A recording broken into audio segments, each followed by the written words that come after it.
ఈ నెల 7-8 తేదీల్లో కామదహనం హోలీ పండుగను పురస్కరించుకుని మార్కెట్ యార్డుకు 2 రోజులు సెలవు ప్రకటించినట్లు ఆదిలాబాద్ వ్యవసాయ మార్కెట్ యార్డు చైర్పర్సన్ తెలిపారు. ఈ విషయాన్ని రైతు సోదరులు గమనించాలని కోరారు.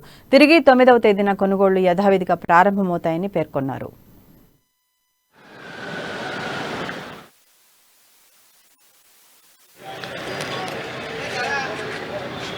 లక్ష